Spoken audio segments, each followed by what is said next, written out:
Quando a gente fala de números e métricas, normalmente o vendedor ele quer sair correndo, né? Inclusive você que está nos ouvindo ou nos assistindo no YouTube, você é um vencedor, uma vencedora, porque você está aqui. Agora sim a gente vai falar de números e métricas. Gu, por que o vendedor, a vendedora, tem que se preocupar com números e métricas? Cara, essa é uma pergunta boa, assim. Quando você fala de fugir, é engraçado. A gente estava conversando aqui, às vezes o vendedor fala, mas eu vou criar coisa contra mim, né? Uhum. Na verdade, assim, gente, você como vendedor, você sempre precisa entender, e acho que a primeira pergunta que você sempre precisa responder é como é que eu vendo mais? Como é que eu trabalho melhor? É igual a gente falou, trabalhar afiando o machado, sempre. Afiar o machado é treinar e tal. Quando a gente fala de métrica, muitas vezes o cara fala assim, mas se eu registrar isso aqui, o meu líder vai me olhar, o meu chefe vai me olhar e falar que eu estou fazendo errado e tal. Cara, número e métrica para vendedor, ele melhora a capacidade de você saber o que você tem que executar no dia para bater sua meta. Então, você acompanhar os seus números e métricas te dá a capacidade de olhar qual é a minha meta e fazer um exercício de trás para frente de quantas ligações eu tenho que fazer no dia, quantos deals eu tenho que prospectar no dia para eu bater minha meta, para ficar mais fácil. Então, assim, você não trabalha sem uma visão. Eu não sou muito fã daquele vendedor que trabalha sem olhar os números e métricas, porque o que acontece? Ele vai movendo, chegou no final do mês e fala, não consegui bater minha meta. Uhum. Aí ele esperou o mês acabar, não consegui bater minha meta, que ruim, não vou ganhar meu dinheiro. Pelo amor de Deus, né? É assim, cara, se eu tenho que entregar 20 mil reais, igual eu estava dando o exemplo na palestra, eu tenho que entregar 20 mil reais, e eu sei que eu tenho 50% de taxa de conversão, e 20 mil reais representam 20 vendas, cara, eu preciso gerar 40 oportunidades. Uhum. E das 40 eu vou fechar 20 contas. 40 oportunidades em 20 dias úteis, ou em 15 dias úteis, sei lá, você pode tentar reduzir para você gerar mais, em 20 dias úteis, vai. São 2 por dia. Então você começa a hackear o seu trabalho do que você tem que fazer todo dia para garantir que você realmente vai chegar no final do mês e bater sua meta. Você desconstrói a meta em ações diárias. Exato, que é exatamente o que você tem controle. Né? Entregar a meta ou não, fechar os 20 mil reais no final do mês, é você gerar as 2 novas oportunidades todo santo dia. E aí depois você pode continuar hackeando. Cara, a cada 10 ligações eu gero uma oportunidade. Então todo dia eu tenho que fazer 20. Eu tenho que tentar 20, 25, 23, enfim, e assim por diante. Mas se você olha para o número e métrica e entende o que você pode fazer dentro da ligação de abordagem, para fazer 10 ligações e transformar 3, você também Melhor ainda. Você trabalha no pilar de taxa de conversão. Qual etapa eu estou tendo menor aproveitamento e por quê? Exato. E se você olha, igual a gente estava falando, motivo de loss, né? Eu olhei, perdi a maioria das minhas negociações porque não tem interesse. Falou que não tem interesse no meu produto. Cara, deixa eu ouvir as minhas calls e entender como que eu estou gerando as perguntas certas de definição de situação e problema, né? Spin selling, por exemplo. Como é que eu estou fazendo isso aqui? Poxa, eu não estou fazendo. Eu estou chegando já falando, eu vi que você baixou, poxa, a gente é uma empresa que tem o produto tal. É lógico que ele não vai ter interesse, ele não sabe o que você resolve na empresa. Né? Então, quando a gente fala de olhar números e métricas, é saber quebrar isso em volume, então quanto eu tenho que fazer por dia, mas você tem que ser esperto de fazer o que você acabou de falar, né? Eu preciso ouvir minhas calls, porque se eu melhorar algo na minha call, pode ser que eu mude essa taxa de conversão para 60%, e aí eu preciso fazer menos volume para bater os mesmos 20 mil reais. Então, se você, vendedor, tem medo de olhar suas métricas ou qualquer outra coisa, na verdade eu vou te falar uma coisa muito simples, você está trabalhando provavelmente o dobro do que você precisaria trabalhar. Então, esse é o ponto, esse é o segredo. O grande lance, cara, para mim, é assim, né? E a partir do momento que você entende isso, muitas coisas melhoram na sua vida como um todo, né? Olhar para o que você pode fazer de diferente, né?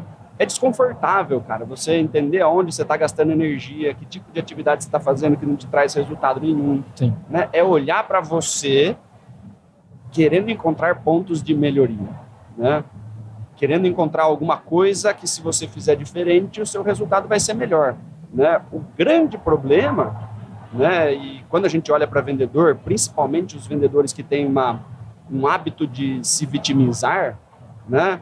Eu tenho muito mais o lance de falar que o cara não tem dinheiro, que o lead é ruim, que ninguém quer falar comigo, e não sei o quê. Você puxa tudo, essa energia ruim, coloca a culpa em qualquer outra pessoa. Governo, cenário econômico, eleição, qualquer coisa que seja, porque você não está fazendo a venda. Mas você não faz a única pergunta que está dentro do seu controle. O que eu posso fazer de diferente para melhorar as minhas vendas? Né? Esperar todo o resto mudar, o marketing começar a acertar, né? O dólar abaixar, qualquer coisa do gênero, para daí eu poder vender mais, você está simplesmente trabalhando, né? Terceirizando a sua responsabilidade. Não, né? é barco sem vela, né, meu? É só para onde a maré levar. Se o dólar subir, subiu, eu vou parar em outro lugar, completamente diferente. Né? Ajusta a vela, pô, subiu. Beleza, a abordagem vai ter que ser diferente, as objeções serão outras, como que eu vou contornar? Você tem que estar preparado para qualquer tipo de circunstância. E é engraçado que às vezes o vendedor nesse cenário fala assim, não, mas a empresa que eu tô, ela não me dá as condições ideais e vai para outra. Deixa eu te contar uma história. O presidente continua o mesmo, o dólar continua o mesmo, os clientes continuam o mesmo. Exatamente. E se você continuar com o mesmo comportamento, você vai ter o mesmo desafio no outro lado, né? Na grama do vizinho. Exatamente. E a gente não pode esquecer que não dá para a gente controlar números e métricas usando um caderno, usando uma planilha do Excel. Você tem que ser muito regrado para você conseguir ter essa visão que vocês colocaram sem ter um CRM, né? Então, para o amigo ouvinte que ainda não usa o CRM, eu tenho um link na descrição desse conteúdo para você conhecer o RD Station CRM. De graça, né, Leandrão? O RD CRM ele tem um plano gratuito que você pode fazer a sua inscrição. Ele não é gratuito em 7 dias, em 30 dias. Não, ele é gratuito. Conforme você começa a usar e você começa a conhecer melhor o teu processo, a conhecer melhor os teus números e quer mais funcionalidades, daí você vai para um plano pago, um plano que te atenda nessa necessidade. Mas se você está começando, se você quer experimentar, quer saber se é para você, vai no link da descrição e se inscreva para começar a usar o RD Station CRM. E aí você vai começar a olhar, por exemplo, taxa de conversão entre as etapas do teu funil de vendas, entre as etapas do teu processo comercial. Você vai olhar os motivos que você está provavelmente perdendo um negócio. Você vai olhar, por exemplo, como é que está a tua taxa de eficiência quando você apresenta uma proposta comercial. Ela tá baixa, ela tá ruim. Cara, você vai ver quantas tarefas de follow-up você precisa fazer para você fechar uma venda. Você consegue controlar esses indicadores. Mas vamos fazer um adendo válido, né? Se o amigo ouvinte não utiliza nenhuma ferramenta, gostou de tudo que o Leandro falou, você tem que preencher a ferramenta para que ela possa te dar dados, né? Não é uma bola de cristal que ela fala onde você precisa melhorar, né? Você vai precisar ir lá e colocar assim, ó, perdi por causa dessa objeção. E aí no final do mês você vai ter relatório e dados, métricas suficientes para você fazer essa autoanálise, né, Leandro? Precisa preencher e precisa utilizar. Precisa estar interessado em olhar, por exemplo, o módulo de relatório. Entender que você tem que, em algum momento do teu mês, né, você tem que parar e olhar. Olha o que passou, olha o quanto você colocou de atividade dentro do CRM, como essa atividade repercutiu no teu dia a dia. Olha, por exemplo, as taxas de conversão em cada etapa, né? Às vezes não precisa prospectar mais. Precisa melhorar uma única taxa de conversão. Porque às vezes você nem consegue dar conta de falar com mais gente do que você já está falando, só vai diminuir a qualidade. Exatamente. E para o gestor que está nos ouvindo, o líder, né? Cara, se você não consegue olhar para a tua equipe através da ferramenta, através desses indicadores, você não consegue ajudar a pessoa. Certo? Você vira aquele líder que grita, né? Que quebra a cadeira na sala de reunião. Eu tive um chefe assim, o cara ficava bravo, ele quebrava a cadeira, tacava na parede. Cara, era a motivação que a gente saía era do tipo, para não estar na posição daquela cadeira, entendeu? Não, nem na mira da cadeira. Nem na mira da cadeira. Então, assim, cara, como é que eu ajudo o meu vendedor a vender mais? Boa, excelente. A gente falou isso, eu falei na palestra, né? Toda vez que a gente vai avaliar a performance, e principalmente quando a gente fala de números e métricas, o que é importante? Né? Eu falei e trouxe exatamente esse exemplo de a gente precisa simplificar vendas, né? Um ponto importante. Né? E eu falo na palestra que para mim vendas é uma fórmula básica. Né? Volume, eficiência e uma unidade monetária, reais, dólar, qualquer coisa, no caso. Né? Por que eu falo isso? Você sempre tem métrica de volume e métrica de eficiência. O gestor ele precisa acompanhar o desempenho do seu vendedor. Né? Quanto de oportunidade ele está trazendo? Quantas dessas oportunidades que ele traz estão passando de um funil para o outro? Das que não passam, por que perdeu? Porque às vezes o gestor tem que olhar lá os motivos de loss do Leandro, do Dani, e vai falar assim, poxa, se o Leandro está perdendo muita oportunidade porque não viu interesse, eu preciso sentar com o Leandro, ouvir uma call dele, a gente discutir sobre quais são as oportunidades de a gente melhorar essa call e assim por diante. Agora, por que o vendedor não preenche CRM? Por que o vendedor tem medo que a informação... Porque a postura do gestor está errada, provavelmente.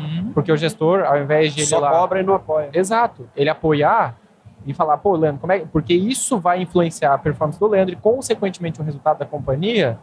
Ele ainda está vivendo no passado, achando, Leandro, eu pago sua conta, eu pago seu salário, você tem que fazer tal coisa e tal. Cara, deixa eu te contar uma história. Esse cara não vai ficar na sua empresa, ponto final. E aí você vai ter que treinar outro para fazer o que o Leandro já estava acostumado a fazer. Então, se coloque na posição que você já esteve, provavelmente, em algum momento da sua vida, de parceria, de eu preciso ajudar o Leandro a melhorar esse desempenho. Então, você, gestor, tem que olhar volume, eficiência, motivo de lost, mas se colocar na posição de humildade, de sentar do lado do Leandro e falar, cara, vou te ajudar e a gente vai fazer junto. Eu tinha um costume na RD, hoje em dia muito menos do que eu tinha quando eu estava coordenando o time de vendas e tudo mais. Tinha um negócio legal que eu fazia, até dica para os gestores de vendas aqui, se colocar numa posição de visibilidade, de humildade, de exposição. O gestor tem medo muitas vezes, né? Por quê? Faz tempo que não faz venda, né? Muitas vezes. Aí tem receio, né, tal. Mas eu gostava de fazer um negócio com o meu time, depois vocês podem perguntar para todo mundo que está aqui na RD. Eu chamava de batidão da recuperação. A gente sentava todo mundo na sala, tinha um time de 12 pessoas na época. Sentava todo mundo e eu falava assim, a gente vai pegar todos os leads que a gente perdeu, e aí vocês vão me apontar um desse lead e eu vou tentar ligar e converter ele. É isso, ponto final. Aponta qualquer um aqui. Batidão na recuperação. Batidão na recuperação. E aí eu, cara, ligava e começava. Fazia o processo. Do Lost ao a ressurreição. A ressurreição. E aí, cara, eu tomava muita lambada. Mas muita, assim, ó. Assim, muita. Perdia muito, muito, muito. Só que o meu time via você contornando e fazendo o máximo possível em cima do cara já perdido. Cara. Gera compromisso que eles falam assim, cara, eu não estou avaliando se o Gustavo está conseguindo converter ou não. Estou avaliando quem está tendo a postura de tentar nos ajudar, de dividir, de conhecer, de se expor. E eu virei várias. Contorna. Exato. Né? E virou. Virei várias, de fechar, pagar na hora. E aí depois que a gente vira, a nossa conversa é, beleza, galera, o que o Google conseguiu fazer diferente do que a gente poderia ter feito? Quais foram os nossos aprendizados? Mas se coloca nessa posição. Gestor de vendas tem que ser, cara, segundo vendedor. É assim, ponto final. Né? Cara, sensacional essa, hein? Batidão da recuperação. Batidão da recuperação. Gostei. E eu achei o antigo vendedor da RD aqui no RD Summit, que ele saiu da RD, foi trabalhar em outro lugar, virou gestor agora, ele sentou e falou assim, cara, eu apliquei no meu time o batidão da recuperação e ele começou a me contar os resultados, o número, o quanto o time tá feliz. Cara, muito legal de ver isso. Muito legal, muito legal. Gostei. Boa. Acho que a gente deve fazer isso. Isso é legal. Vamos testar. Gostei. Este conteúdo foi trazido para você pela RD Station e por nós, super vendedores. Nós queremos convidar você a conhecer o RD Station CRM, o CRM que nós utilizamos aqui na operação dos super vendedores. Vai ter um link na descrição deste podcast. E se você sente que é a hora de fazer um treinamento de vendas, venha conhecer o Método Super Vendedores. Tem um link aqui na descrição para você conhecer o nosso treinamento. Certo, Daniel, mestre? É isso aí, bora vender.